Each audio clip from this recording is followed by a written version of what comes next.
escort His Excellency and invite him to address the Assembly.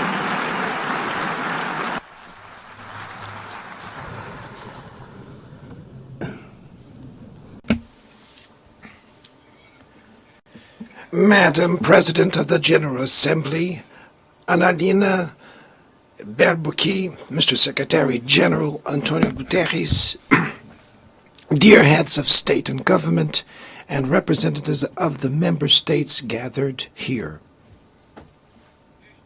This should be a time to celebrate the United Nations. Created at the end of the war, the UN symbolizes the highest expression of the aspiration for peace and prosperity. Today, however, the ideals that inspired its founders in San Francisco are under threat as never before in their history.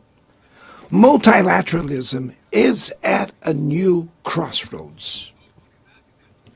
The organization's authority is in check. We are witnessing the consolidation of an international order marked by repeated concessions to power play. Attacks on sovereignty, arbitrary sanctions, and unilateral interventions are becoming the rule. There is a clear parallel between the multilateralism crisis and the weakening of democracy. Authoritarianism is strengthened when we fail to act in the face of arbitrary acts, when the international society falters in defending peace, sovereignty, and the rule of law. The consequences are tragic. Throughout the world, anti-democratic forces are trying to subjugate institutions and stifle freedoms. They worship violence, praise ignorance, act as physical and digital militias, and restrict the press. Even under an unprecedented attack, Brazil chose to resist and defend its democracy, regained 40 years ago by its people after 2 decades of dictatorial governments. There is no justification for unilateral and arbitrary measures against our institutions and our economy.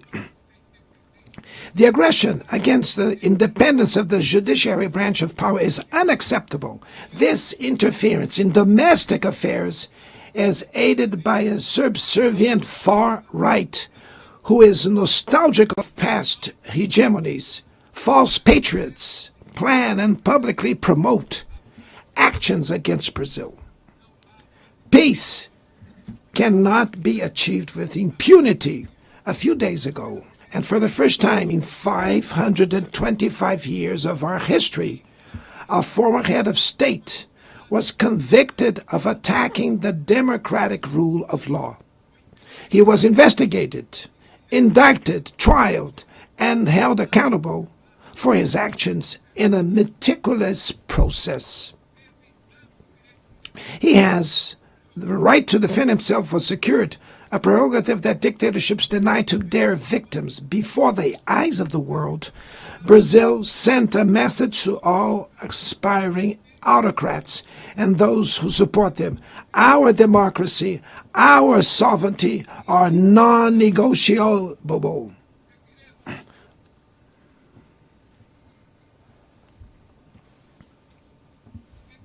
We will continue as an independent nation and as a people free from any type of guardianship. Sound democracies go beyond the electoral ritual. Its strength presupposes the reduction of inequalities, the guarantee of the most basic rights: food, safety, work, housing, education, and health.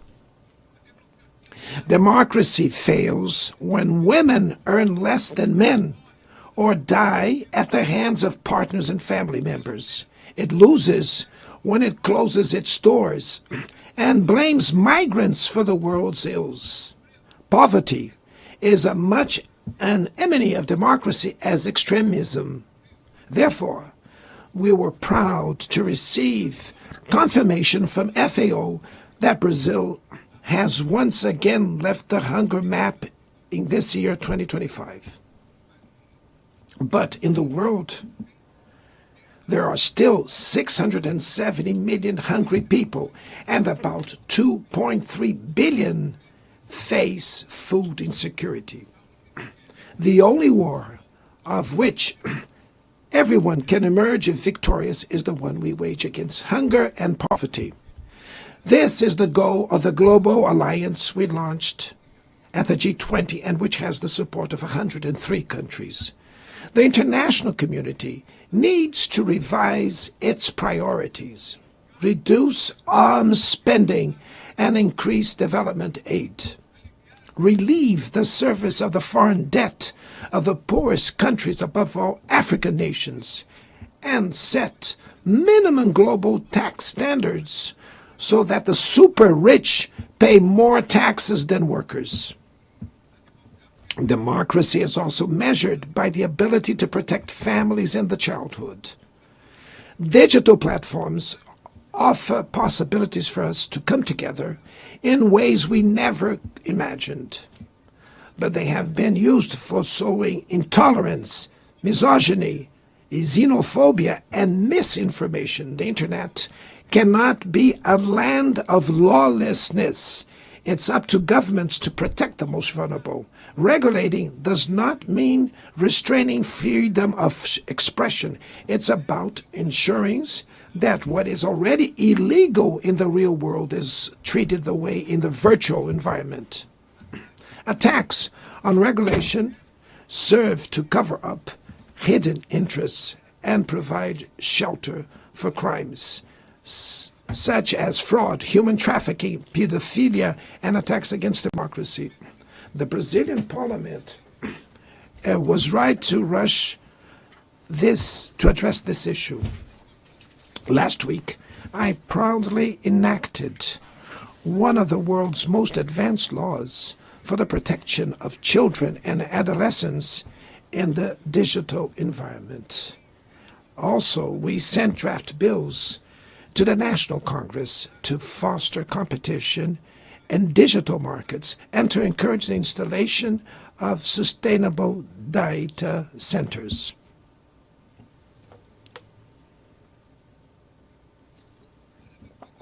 To mitigate the risks of artificial intelligence, we are committed to building multilateral governance in line with the Global Digital Compact that was approved in this plenary last year.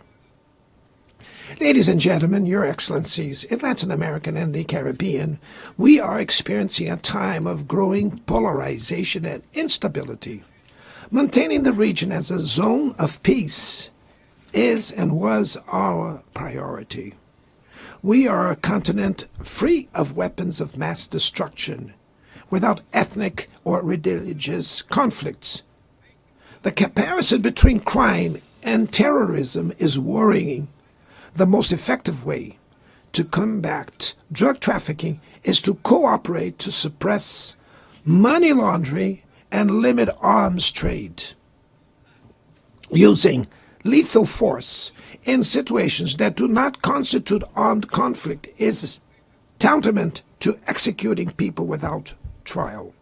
Other parts of the planet have already witnessed interventions that cause greater damage than intended, with serious humanitarian consequences. The path to dialogue must not be closed in Venezuela. Haiti has the right to a violence-free future, and it is unacceptable that Cuba be listed as a country that sponsors terrorism. In the conflict in Ukraine,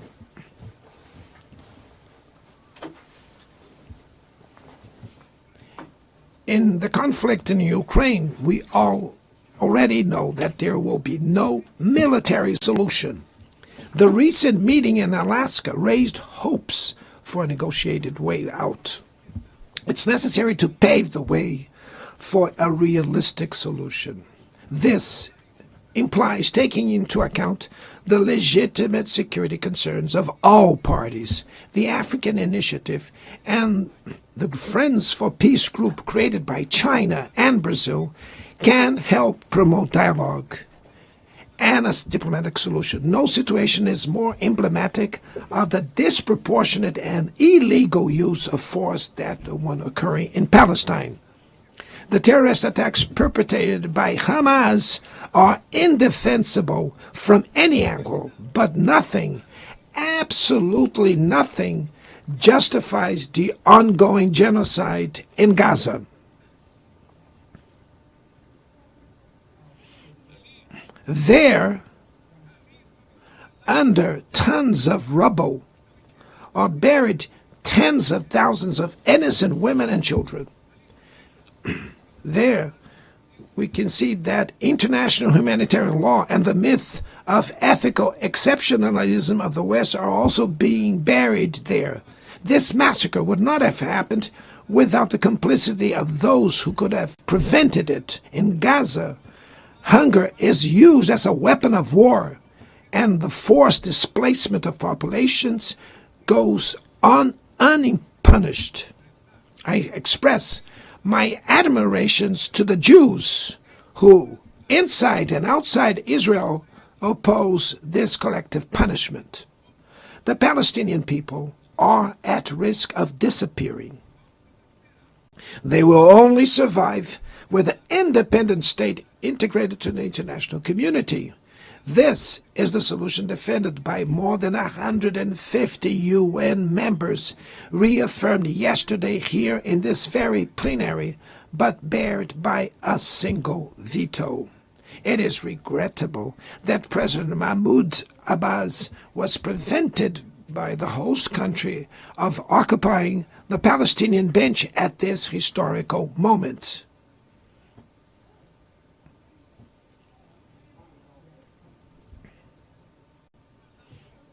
The spread of this conflict to Lebanon, Syria, Iran, Qatar is fueling an unprecedented arms build-up.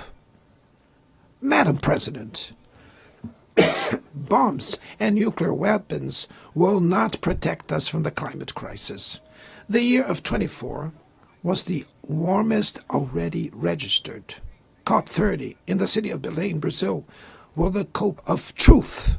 It will be the time for world leaders to prove the seriousness of their commitment to the planet. Without a complete picture of the NDC's nationally determined contributions, we were walking blindfolded towards the abyss. Brazil has committed to reducing its emissions by 59% and 67%, covering all greenhouse gases and all sectors of the economy. Developing nations face climate change while grappling with other challenges. Meanwhile, rich countries enjoy a standard of living reached at the expense of 200 years of greenhouse gas emissions, demanding greater ambition and greater access to resources and technology. It's not a matter of charity, but of justice.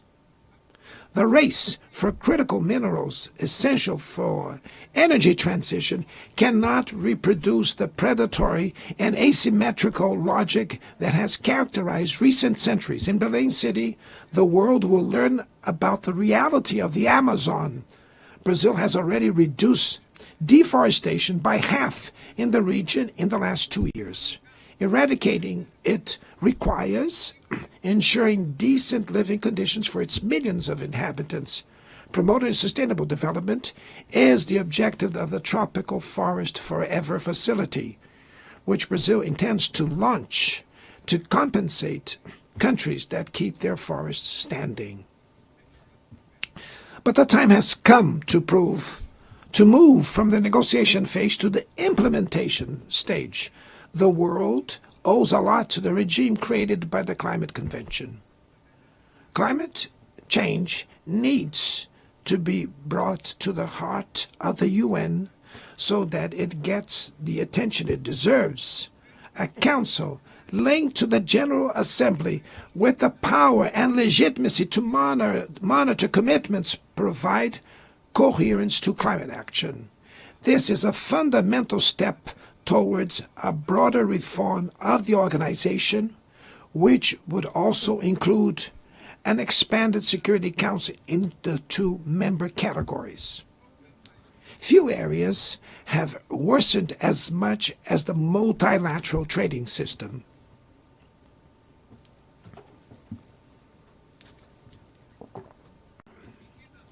Unilateral measures have rendered fundamental principles, such as the most favored nations clauses, meaningless.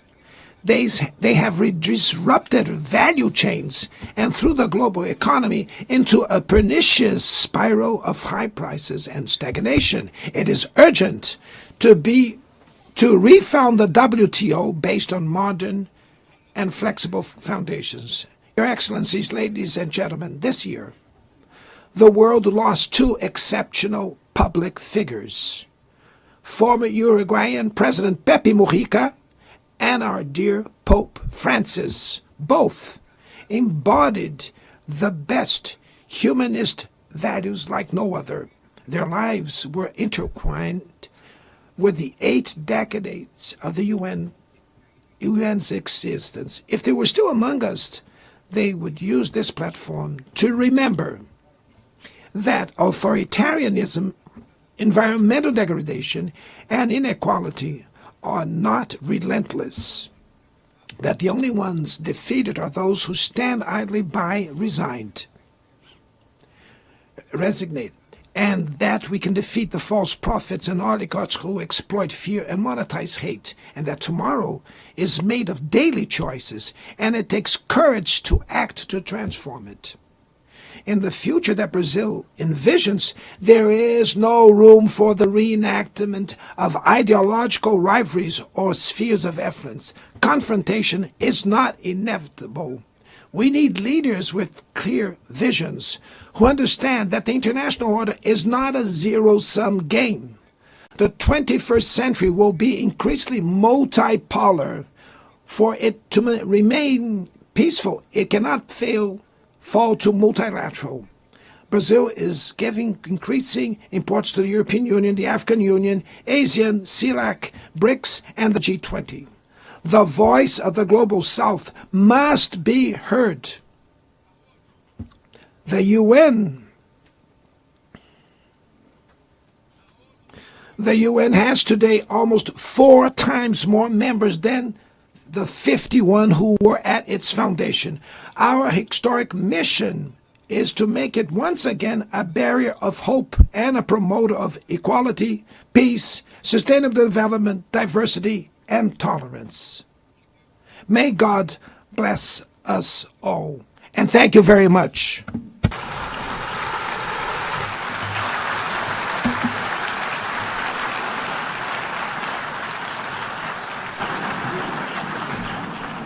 On behalf of the Assembly, I wish